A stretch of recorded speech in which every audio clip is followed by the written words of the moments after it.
Salut, je m'appelle Léona, j'ai 31 ans et je suis coach de vie spécialisée dans la confiance en soi et coach marketing pour les entrepreneurs et les femmes en transition professionnelle. J'aide en fait les femmes à oser s'aimer et écouter leur intuition pour créer la vie qui les fait vibrer. J'ai aussi un podcast et une chaîne YouTube qui s'appelle Fit Your Dreams TV. Et aujourd'hui, je suis hyper contente de pouvoir collaborer avec Elia pour vous parler du choc toxique puisque vous aviez des questions. Et c'est un sujet qui me tient particulièrement à cœur puisque j'en ai été atteinte et j'aurais pu en mourir.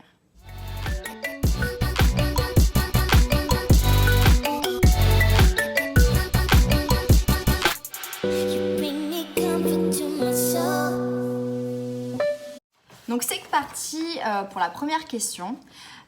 Qu'est-ce que le choc toxique ? Question très pertinente. Donc le choc toxique, le syndrome du choc toxique, ce sont des toxines qui sont libérées dans le corps par le staphylocoque doré quand il se trouve en milieu fermé. C'est pour ça qu'on parle souvent du choc toxique lié aux règles, parce qu'il y a des produits menstruels comme le tampon ou la coupe menstruelle, aussi appelée cup, qui provoquent une stagnation du sang dans notre corps. Et c'est là en fait que si on est atteinte du staphylocoque doré, il y a possibilité que ça mute, entre guillemets, et que ça libère des toxines qui peuvent s'attaquer à nos reins, à nos poumons, à notre cœur, enfin vraiment à des organes vitaux. Et c'est pour ça que ce syndrome peut être potentiellement mortel, ou en tout cas avoir de très graves conséquences comme l'amputation de jambes ou d'autres membres. Deuxième question, est-ce que ça t'est arrivé du jour au lendemain ? C'est une bonne question effectivement. Donc en fait, je suis partie vivre en Australie en 2017. Et c'est 3 semaines après être arrivée en Australie que j'ai eu mes règles et que j'ai commencé à me sentir vraiment affaiblie et avoir des symptômes quand même assez inquiétants. Donc au bout du 3e jour, j'ai tiré la sonnette d'alarme et j'ai décidé de me rendre chez un gynécologue.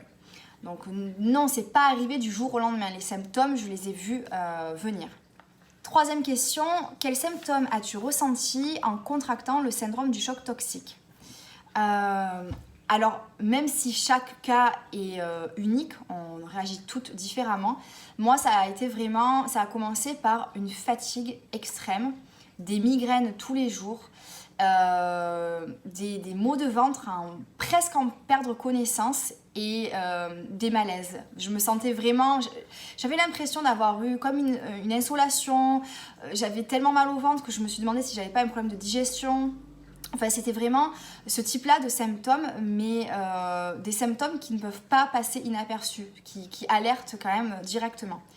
D'ailleurs, il y a une étudiante journaliste qui avait également travaillé avec moi sur ce sujet et qui avait interrogé une gynécologue qui avait dit qu'en fait les symptômes se rapprochaient d'une grippe intestinale. Donc j'ai pris des petites notes.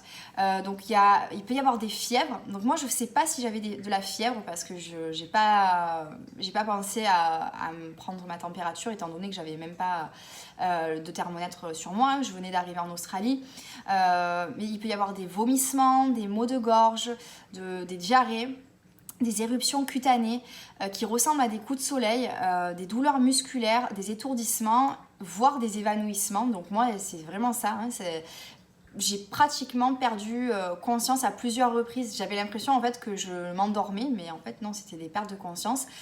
Donc c'est vraiment des symptômes.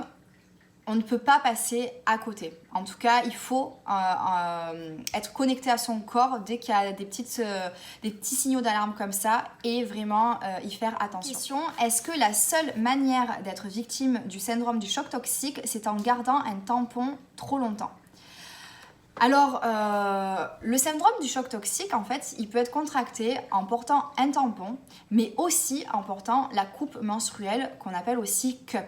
Donc moi, il faut savoir qu'en fait, quand ça m'est arrivé et quand le gynécologue a commencé à m'expliquer qu'il fallait que j'oublie les tampons à jamais, je lui ai dit ça tombe bien en fait parce que je comptais me mettre à la cup. Et en fait, il m'a dit mais non, mais ça revient au même en fait. À partir du moment, et c'est là en fait que j'ai vraiment compris, à partir du moment où le sang stagne, à partir du moment en fait où on bloque le flux menstruel, il y a risque. Faut pas chercher plus loin que ça en fait. On bloque le flux et on provoque le risque de contracter le syndrome du choc toxique. Ce qu'il faut savoir, parce que c'est vrai que très souvent, et ça m'énerve un petit peu d'ailleurs, on peut lire que en fait c'est en portant un tampon plus de 3 heures qu'on va contracter ce syndrome du choc toxique. Il faut savoir que moi je suis assez maniaque, que ce soit avec le ménage, mais aussi avec mon hygiène et encore plus avec mon hygiène intime.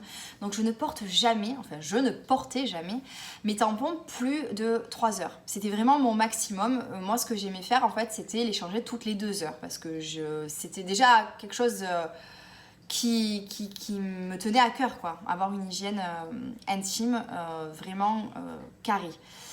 Donc voilà. On lit cette information. Je ne suis pas scientifique, je n'ai pas fait de test, mais je sais aussi que la mannequin Laura Vasseur qui s'est fait amputer d'une jambe après le syndrome du choc toxique, mais qui s'est fait amputer de la deuxième jambe il n'y a pas longtemps à cause de complications liées au syndrome du choc toxique, explique lors de ses interviews qu'elle n'a jamais porté ses tampons plus de 3 heures. Donc voilà, je voulais vous transmettre l'information parce que on peut se rassurer en disant non mais moi je change mes tampons régulièrement toutes les 2 heures.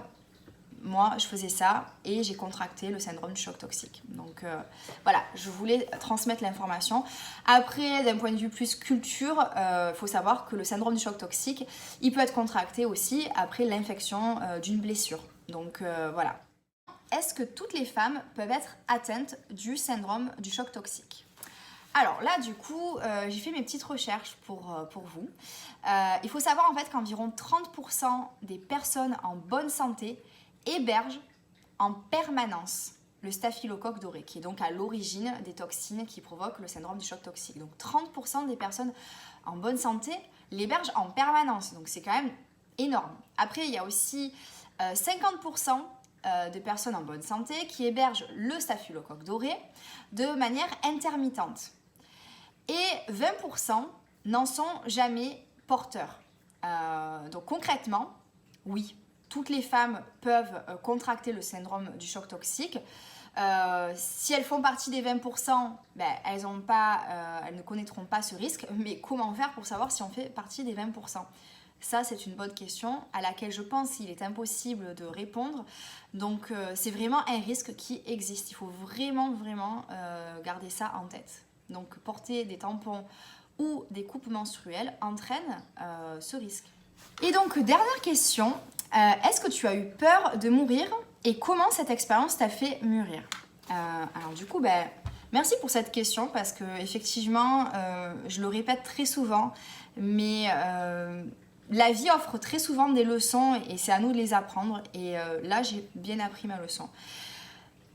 Quand on m'a appris en fait que j'étais atteinte du syndrome du choc toxique et qu'en plus il était en croissance exponentielle, je peux vous dire que j'ai eu la peur de ma vie, sans exagérer. J'étais loin de chez moi, c'était pas mon gynécologue, il me parlait dans une langue qui n'était pas ma langue maternelle puisqu'il me parlait en anglais. Le contexte déjà, j'étais en dehors de ma zone de confort complètement, j'avais pas du tout envisagé de commencer mon aventure en Australie comme ça. Et ça m'a vraiment, ça a été comme un choc en fait. Ok, là, il y a possibilité de mourir. Donc, sur le coup, en plus, j'ai pensé à ma mère qui m'avait parlé de la mannequin qui s'était faite amputer d'une jambe à l'époque à cause du choc toxique lié au tampon. Et je me rappelle lui avoir répondu... Non, mais ça va, ça arrive à tout le monde. Moi, j'ai toujours porté des tampons et j'ai jamais eu de problème. Et en fait, c'est une des premières choses qui m'est venue à l'esprit. En fait, je me suis dit, putain, encore une fois, ma mère avait raison. Et donc là, j'en parle en rigolant. Mais sur le coup, je me suis dit, mon Dieu, mais en fait, j'ai pris ma vie pour acquis. Et ça a été donc une expérience assez intense, puisqu'ensuite, il a fallu que je prenne un traitement sur 10 jours. Donc, je savais qu'a priori, j'avais pris le problème à temps, mais j'avais en sourdine, en fait, c'était accroche-toi, parce qu'il y a moyen que tu meurs, quoi. On ne sait pas comment le corps peut réagir, donc il va falloir s'accrocher. Donc, ça m'a vraiment permis d'apprendre des choses aussi sur moi. Déjà que j'avais une connexion à mon corps qui était quand même ultra puissante, puisque j'ai su qu'il fallait que j'aille chez un gynécologue, j'ai écouté mon intuition. alors que la localisation des douleurs, elle n'était pas dans mon vagin, quoi. Donc je trouve ça quand même extraordinaire, voilà, d'avoir eu cette intuition et d'avoir été chez un gynécologue qui a pu traiter les choses vraiment dès le début. Donc ça a été une belle leçon qui m'a permis d'entretenir une relation avec mon corps qui a changé après ça. J'ai vraiment été beaucoup plus à son écoute. C'est là aussi que j'ai plongé complètement dans la méditation pour essayer d'aider mon corps à avoir un système immunitaire plus fort et à l'aider dans le traitement qui était quand même assez lourd, que j'ai suivi pendant 10 jours. Donc oui, cette expérience, ça m'a fait extrêmement peur, mais ça m'a appris énormément. Ça m'a appris que la vie, elle n'est jamais acquise et que la santé est primordiale et qu'il faut absolument prendre soin de son corps et faire attention à ce que l'on y met, parce que c'est pas anodin, quoi. Et avant qu'on se quitte, je voulais terminer sur un petit message à vous transmettre, puisqu'on est hyper nombreuses à choisir le tampon ou la coupe menstruelle pour se protéger en fait pendant nos règles. Mais je voulais vraiment vous amener à cette réflexion en fait, parce que le sang, pendant nos règles, il est censé sortir de notre corps et nous, on le bloque dans un tampon ou dans une coupe menstruelle, mais on le bloque quand même. Et ce n'est pas naturel. Et c'est à ce moment-là que le staphylocoque doré peut engendrer le syndrome du choc toxique. Donc je trouve que c'est vraiment un risque, même minime, qui vaut pas le coup, quoi. Parce qu'on peut en mourir de ce choc toxique. Alors, il n'y a aucun jugement, je cherche à donner aucune leçon. Je cherche simplement à transmettre ce que j'ai réalisé moi-même avec mon expérience de vie. J'aurais pu mourir concrètement. Si j'avais pas été chez un gynécologue parce que j'ai eu le nez et que je me suis dit il y a quelque chose à faire, en fait, il faut que j'aille chez le gynéco, ça aurait pu être une toute autre histoire. J'aurais pu en mourir. Et peut-être qu'on n'aurait jamais découvert en plus que c'était le choc toxique. Parce qu'il y a 20 femmes, paraît-il, en France qui contractent ce syndrome. Mais combien y en a-t-il qui le contractent, mais dont on ne connaît jamais la cause, en fait, la naissance de ces problèmes sur leurs reins, leurs poumons ou leur cœur. Donc, c'est pour ça que, voilà, on a des chiffres. 20 femmes, ça peut paraître minime. Tout le monde a tendance à se dire, ça n'arrive qu'aux autres. C'est ce que j'ai dit. C'est ce que j'ai dit à ma mère quand elle m'en a parlé, mais ça m'est arrivé. Donc voilà, c'était simplement pour vous transmettre cette énorme réalisation que j'ai eue. En plus de ça, il y a des moyens maintenant qui existent qui sont juste génialissimes, comme les culottes Elia. Donc je vous préviens, j'ai pas d'action chez Elia, mais en fait quand j'ai découvert ce système, ça a été juste le bonheur. Je déteste vraiment les serviettes hygiéniques. J'en ai trouvé des confortables en coton bio et tout ça, et ça peut aller. Mais ça me gonfle concrètement d'avoir à les changer très souvent parce que vraiment je n'aime pas rester dans mon sang. Je pense qu'on est nombreuses à vivre ça. Donc avoir découvert que je pouvais porter une culotte qui avait la capacité d'absorption de 4 tampons et qui en plus me permettait d'être au sec, c'est-à-dire que quand mes règles coulent dans ma culotte, je ne suis pas dans mon humidité. La culotte reste sèche à partir du moment où je ne vais pas au-delà des 4 tampons de capacité d'absorption.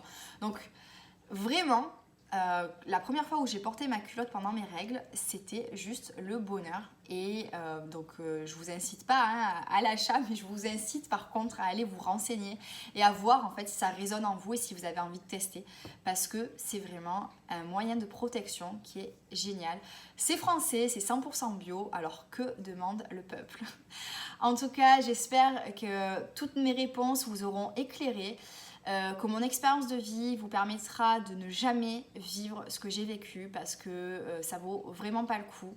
Comme je dis, il y a des moyens de se protéger de manière naturelle en laissant notre flux aller où il doit aller et en étant 100% naturel.